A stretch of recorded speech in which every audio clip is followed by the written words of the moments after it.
Ayaw talagang tantanan nitong si Dillon Brooks, si Lebron, na busy ngayon magpataas ng subscriber niya sa YouTube. Mukhang kahit sa YouTube, record breaker itong si Lebron no? Isang araw, 400k agad yung subscriber niya. Iba talaga yung impact ni Lolo Thunders Kung magretiro, meron ng bagong karir. Lumabas pa ngayon sa Yahoo Sports Report yung fake account ni Sham Charania na naglalabas ng fake injury report kay Joel Embiid ngayon. Nadali ko niyan kahapon Imbis na Sham Charania, Shams Karani pala ang nabasa ko. Sorry na agad. Pero may mas magandang balita naman ang Sixers ngayon kay Embiid. Si Lebron ang tinitira ni Dillon Brooks pero itong rookie na si Yexel ng Warriors ang sumasagot at unang rookie ngayon na nakikipag-trash talk kay Brooks. Nang tanungin kasi yan sa livestream kung excited siya sa magiging matchup nila ni Brooks, direkta niyang sinabi mismo na siya yung magpapakita kung sino ang mas magaling sa matchup nila. Mas interesting to dahil etong si Yexel Lendevorge mas piniling targetin ngayon itong si Dillon Brooks kumpara sa mga superstar. Itong si Brooks yung villain ngayon at pinaka-physical at provocative wing defender. Mukhang gagawa na rin ng pangalan itong rookie na to ng Warriors Confident siya na makipagbakbakan agad kay Dillon Brooks.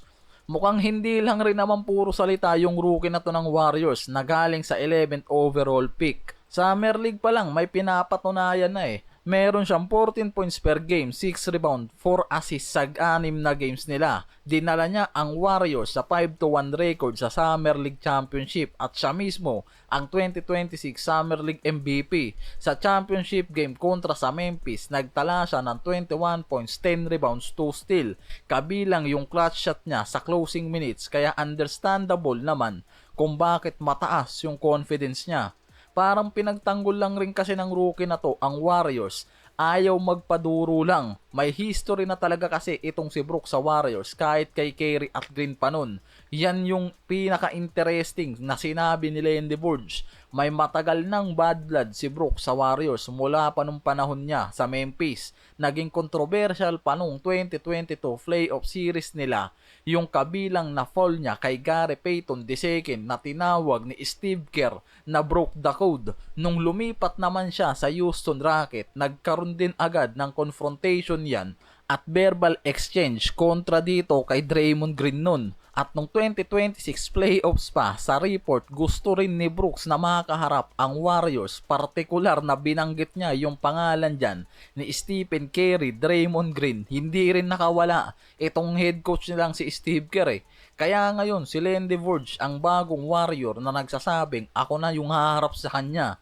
Hindi na bago yung pagiging villain talaga nitong si Brooks At target niya talaga yung mga superstar. Gusto niyang idikit yung pangalan niya bilang superstar villain. Yan yung sa tingin ko Pero si Lebron talaga yung pinaka-tinatarget niya noon pa. Hindi rin naman alam ng lahat kung bakit sobrang init ng dugo nitong si Dillon kay Lebron Siya rin kasi mismo yung nagsasabi sa coverage at mga interview na siya ang biggest hater ni Lebron sa NBA. Kaya hindi na talaga mawawala ng araw yung pangalan ni Dillon Brooks dito kay Lebron. Sa decision day pa lang ni Lebron, si Brooks ayaw ng tantanan nun si Lebron. Masyadong araw yan, nagpapa-importante at nang aagaw ng atensyon. Pagpirma naman ni Lebron ng Sixers, sinabi niyan agad na kayang talunin ng Phoenix Suns ang Sixers na may Lebron at Jaylen Brown sa playoffs. Mukhang hindi rin naman nagdidilang anghel yan dahil halos lahat ng matchup niya kay Lebron.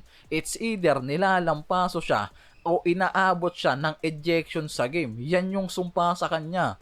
Tapos ngayon, sa magiging debut game nila kontra Sixers, sakto tinapat ni Kumi yan sa schedule. Sa 42nd birthday pa ni Lebron, December 30, 2026. Kaya nung tinanong siya mismo about sa matchup nila na mangyayari, sinabi nitong si Brooks, sobrang excited nga raw siya na talunin si Lebron sa mismong birthday niyan. Kahit nasa Eastern na si Lebron, siya nasa Western, pero ayaw pa rin niya talagang tigilan si Lebron. Hindi naman nakikitang magiging rivalry kasi ang Suns at Sixers, lalo't magkaiba yung conference nila. Maraming interesadong rival ang NBA executive sa Sixers ni LeBron, pero pawang nasa Eastern teams lang. Yung possible rivalry nila sa West, yung Lakers lang ni Luka Doncic, dahil halos ilang beses lang rin namang magtatapat ang Eastern at Western. Dalawang beses magtatapat itong si Dillon at LeBron sa regular. December 30, first matchup nila sa mismong birthday ni LeBron. Ito yung matchup na malinaw na pinaka-excited nga raw si Brooks dahil may pagkakataon siyang talunin si LeBron sa mismong birthday niyan. Pero kumukhang nauuna lang naman kasi yung yabang niyan.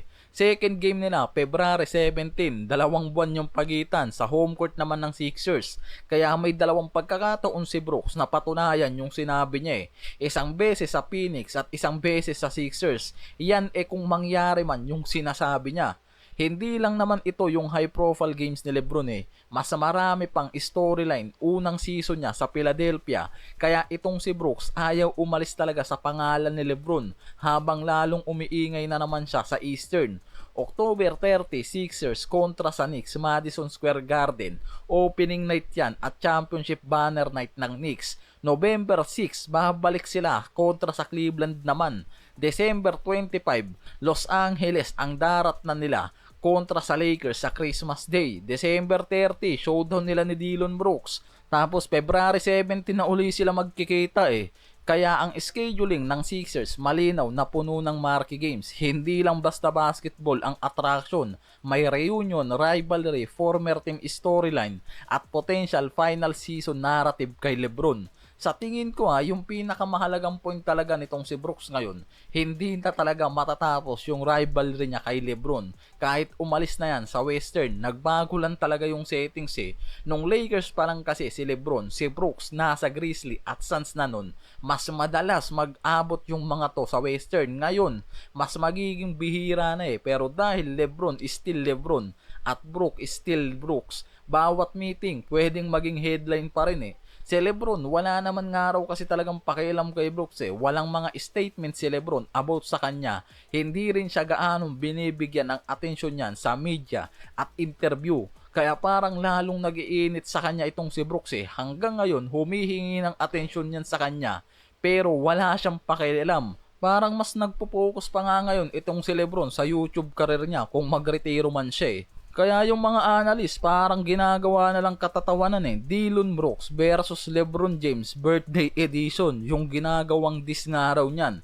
At yan mismo yung reason kung bakit sinasabi niyang ang birthday ni LeBron, more immunization para manalo. Hindi guarantee na magiging mainit yung laro. Pero yung storyline, isa to sa matchup na malamang sa malamang pag-uusapan bago dumating talaga yung December game nila. May kumalat din na expose na mukhang galing kay ESPN insider Shams Charania na sinasabi dyan na may torn meniscus left knee injury itong si Embiid at naka-out sa buong 2026 to 27 season at pinag-uusapan na may surgery nga raw na mangyayari kay Embiid. Maaga pa lang pinupurnada na pero ang post na yan galing pala sa Shams Charania account, hindi galing sa tunay na account ni Shams Charania. Impersonator account lang pala, nadali ko nyan. Pero may mas magandang balita naman sa Sixers Hindi naman ibig sabihin na kapag hindi available nga raw si Embiid, automatic na bagsak ang team nila. Malaking bagay lang talaga para sa championship push lalo kasi itong si Embiid. Nung nakaraang season kasi si Tyrese Maxey nag-average ng 28.3 points per game sa mga stretch na wala si Embiid. Kaya based sa NBA analysis ngayon, mas malaki pa rin ang supporting structure dahil may LeBron at Jaylen Brown. Si Brown nag-a-average pa nga ng 29 points per game at si LeBron 20 points per game. Kaya may bagong equation sa Philadelphia. Kung mas healthy si Embiid ng buong season, mas may championship ceiling lalo. Kung maging limited naman, may LeBron, Tyrese Maxey, Brown, mas carry more sa rotation. Kung magkakaroon ng season ending si Embiid, ibang-ibang araw ang championship equation. Pwedeng yan yung maging reason para pagplanuhan siyang i-trade ng front office para makakuha ng elite starting caliber center at hindi sila mawala sa championship window. Yan mismo yung reason kung bakit mas maraming kumakalat ngayon na fake injury report. Sobrang believable ng consequences kahit hindi believable yung source. Diyan ako nadali talaga. Sa NBA News, mas maraming report ngayon na legit na pinapakita na mas healthy at nasa magandang kondisyon pa itong si Embiid sa Sixers. Sa training at workout, lumilitaw na nasa magandang conditioning itong si Embiid.